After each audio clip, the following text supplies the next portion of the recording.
एक दिन रानीगंज गांव की कुछ लड़कियां नदी के किनारे बैठकर कपड़े धो रही थी।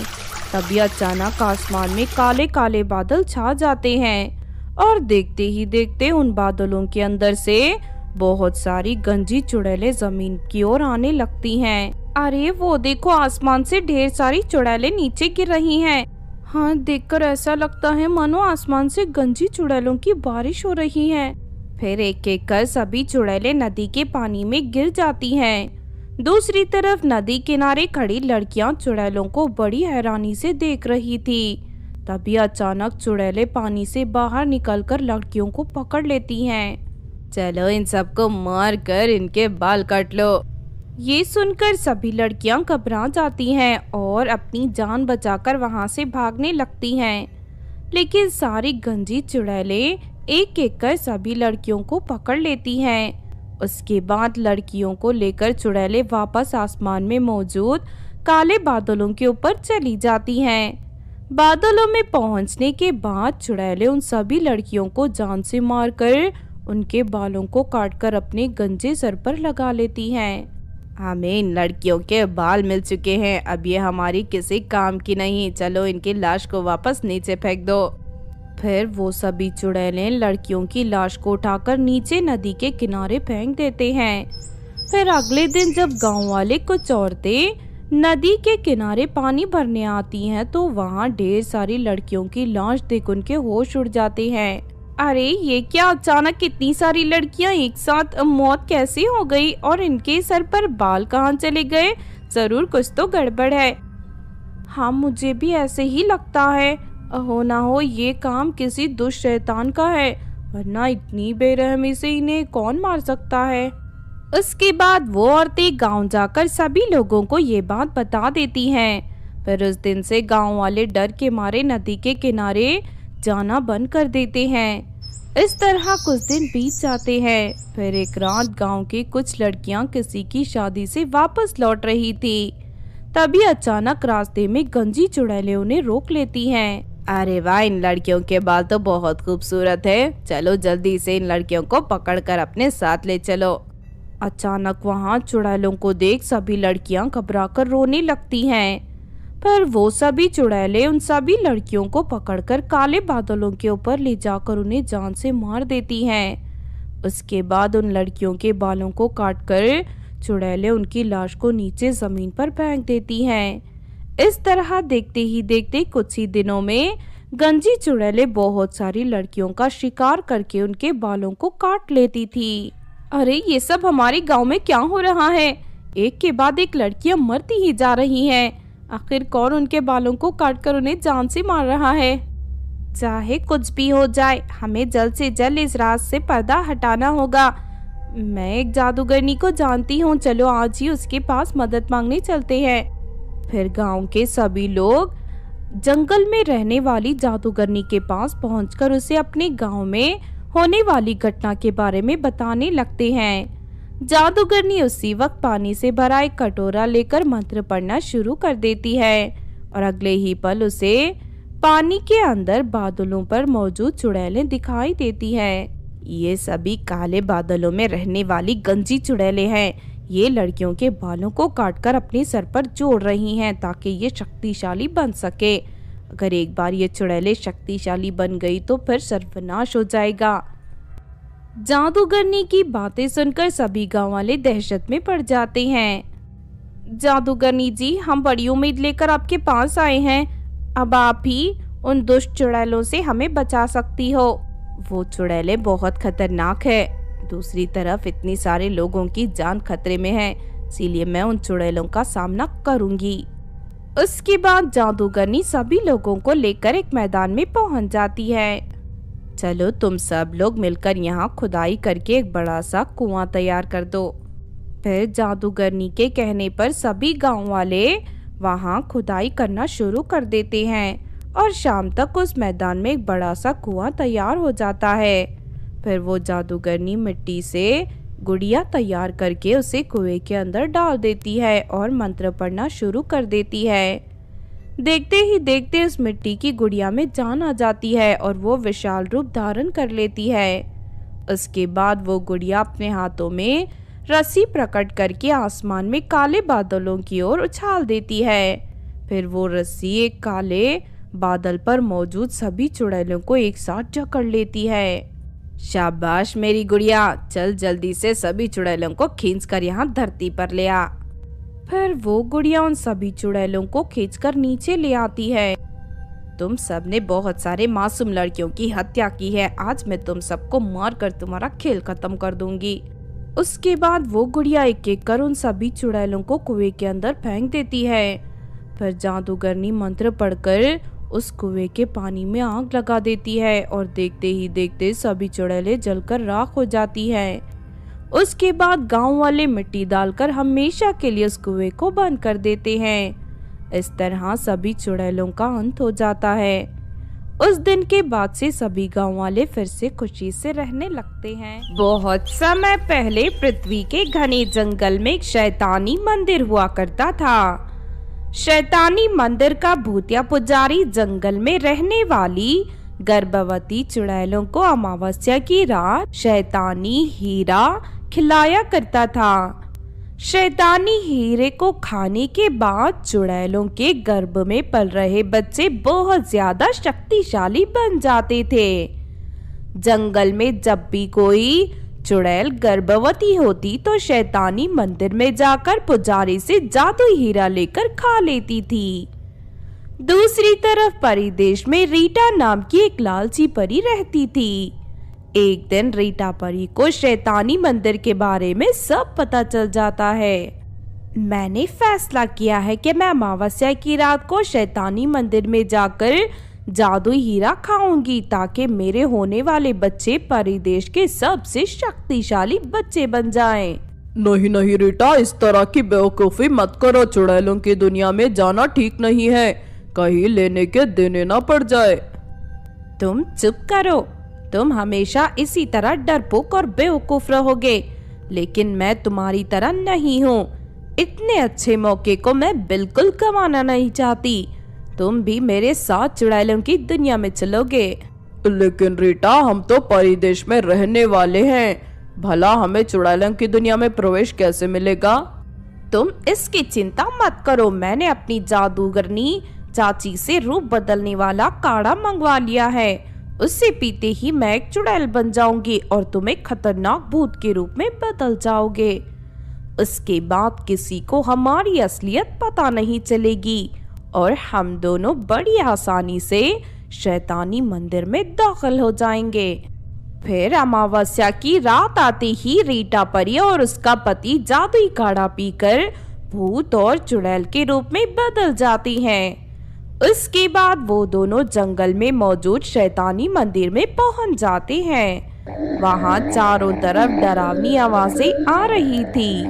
उन आवाजों को सुनकर रीटा परी का पति बहुत घबरा जाता है। अरे रीटा, अभी भी मौका है, यहाँ से वापस चलो, मुझे बहुत डर लग रहा है। ये चुड़ैल और भूत बड़े खतरनाक होते हैं, अगर इन्हें हम पर जरा भी शक हुआ तो हम दोनों बेमौत मारे जाएंगे। तुम इस तरह बेवकूफी की बातें करके मेरा काम खराब मत करो, चुपचाप अपना मुंह बंद रखो। तभी वहाँ मंदिर का भूतिया पुजारी आ जाता है। देखिए पुजारी जी, मैं गर्भवती हूँ, इसीलिए मैं यहाँ जादुई हीरा खाने आई हूँ। लाइए जल्दी से मुझे जादुई हीरा दीजिए। ठहर जाओ, मैं अभी तुम्हें जादुई हीरा देता हूँ। लेकिन तभी अचानक जंगल में रहने वाली एक गर्भवती चुड़ैल अपने पति के साथ वहाँ आ जाती है। पुजारी जी, मैं गर्भवती हूँ, इसीलिए आपके पास जादुई हीरा लेने आई हूँ। चलिए जल्दी से मुझे हीरा दीजिए। अरे इस वक्त मेरे पास सिर्फ एक ही हीरा है, मैं तुम दोनों में से किसी एक चुड़ैल को ही ये हीरा दे सकता हूँ। तभी रीटा बातें बनाते हुए कहती है, सुनो बहन, मैं और मेरे पति बहुत दूर से आए हैं, इसीलिए जादुई हीरा मैं खा लेती हूँ। तुम अगली अमावस्या को आकर जादुई हीरा ले लेना। नहीं नहीं, मैं अभी बहुत दूर से आई हूँ, मेरी डिलीवरी का समय हो गया है, इसीलिए मैं आज यहाँ जादुई हीरा खाने आई हूँ और ये खा कर ही जाऊंगी। तुम अगली अमावस्या को आ जाना। ये सुनकर रीटा परी नाराज हो जाती है और उस चुड़ैल के साथ बहस करने लगती है। रीटा की बातें सुनकर भूतिया पुजारी को उस पर शक होने लगता है। इस चुड़ैल की बातें सुनकर मुझे कुछ अजीब लग रहा है, जरूर कुछ तो गड़बड़ है। उसके बाद भूतिया पुजारी दोनों को शांत करते हुए कहता है, देखो तुम दोनों झगड़ा बंद करो, मैं अभी अपने घर जाकर दूसरा जादू हीरा लेकर आता हूँ। इतना कहकर पुजारी अपने घर चला जाता है और थोड़ी देर के बाद 2 जादुई हीरे लेकर वहां आ जाता है। पुजारी मंदिर में खड़ी चुड़ैल और रीटा परी को एक एक जादुई हीरा दे देता है। रीटा परी जल्दी से हीरा खा लेती है। दूसरी तरफ वो चुड़ैल भी हीरा निगल लेती है, लेकिन तभी अचानक रीटा को तेज दर्द होने लगता है और वो जमीन पर गिर जाती है। अरे मर गई रे, मेरे पेट में बहुत दर्द हो रहा है, लगता है मैं जिंदा नहीं बचूंगी। तभी रीटा परी अपने असली रूप में आ जाती है। ये देख पुजारी जोर जोर से हंसने लगता है। मुझे पहले से ही शक था कि तू असली गर्भवती चुड़ैल नहीं है, इसीलिए मैंने तुम दोनों को जहरीला शैतानी हीरा खिलाया था। ये चुड़ैल असली चुड़ैल है, इसीलिए शैतानी हीरा खाने के बाद भी इसे कुछ नहीं हुआ। अपनी पत्नी को तड़पते देख रीटा का पति से रहा नहीं जाता और वो फौरन पुजारी के पैरों पर गिरकर माफी मांगने लगता है। रीटा परी के पति को रोते हुए देख पुजारी को उस पर दया आ जाती है और वो रीटा परी को ठीक कर देता है। उसके बाद रीटा परी अपने किए की माफी मांगकर चुपचाप परिदेश लौट जाती है। बहुत समय पहले किसी जंगल में 3 बहनें रहती थी। वो तीनों बहुत ही बेरहम थी। हमेशा आसपास के इलाके में रहने वाले लोगों को मारकर उनका मांस खाया करती थी। इसी तरह एक दिन वो तीनों चुड़ैलें अपने शिकार की तलाश में भटक रही थी। तभी उन्हें एक औरत अपने 2 बेटों के साथ दिखाई देती है। उस औरत को देख तीनों बहनें खुश हो जाती हैं। मैं इस औरत के सबसे छोटे वाले बेटे का मुलायम मांस खाऊंगी। मैं इस औरत को मारकर इसका शरीर का सारा खून पी जाऊंगी। मुझे इंसानों का खून पीने में बहुत मजा आता है। तभी तीसरी चुड़ैल हंसते हुए कहती है, इस औरत का बड़ा बेटा शरीर से गोल मटोल है, उसका मांस खाने में मुझे बहुत मजा आएगा। फिर वो तीनों उस औरत उसके दोनों बेटों को घेर लेती हैं। माँ, अचानक ये 3 चुड़ैल कहाँ से आ गई? मुझे बहुत डर लग रहा है। चलो माँ, यहाँ से भाग चलते हैं, वरना ये तीनों चुड़ैलें हमें मार देंगी। औरत अपने दोनों बेटों का हाथ पकड़कर वहाँ से भागने लगती है, लेकिन तभी तीनों चुड़ैल बहनें उस पर हमला करके उन्हें जमीन पर गिरा देती हैं। मैं तुम्हारे आगे हाथ जोड़ती हूँ, मेहरबानी करके मुझे और मेरे बच्चों को छोड़ दो। इंसानों का मांस खाकर ही हमारी भूख शांत होती है, भला हम तुम्हें कैसे छोड़ दे? चलो इन्हें अपनी गुफा में ले चलते हैं। उसके बाद वो तीनों चुड़ैलें उस औरत और उसके दोनों बेटों को घसीटते हुए एक अंधेरी गुफा में ले जाती हैं। फिर रात होते ही तीनों चुड़ैल बहनें उस औरत और उसके बेटों को मार कर खा जाती हैं। इस तरह वो तीनों कभी किसी इंसान पर रहम नहीं करती। फिर एक दिन उस जंगल में साधु महाराज तपस्या करने आते हैं। साधु महाराज को देख तीनों बहनें उन्हें बाहर मार कर खाने का फैसला करती हैं। उसके बाद वो तीनों अपनी नुकीली नाखूनों से साधु महाराज पर हमला कर देती हैं। साधु महाराज तीनों चुड़ैलों से लड़ने की बहुत कोशिश करते हैं, लेकिन आखिरकार वो तीनों चुड़ैलें उन्हें जान से मार देती हैं। लेकिन तभी अचानक साधु महाराज का शरीर एक सफेद कबूतर के रूप में बदल जाता है। फिर अगले ही पल वो कबूतर हवा में उड़कर वहां से दूर चला जाता है।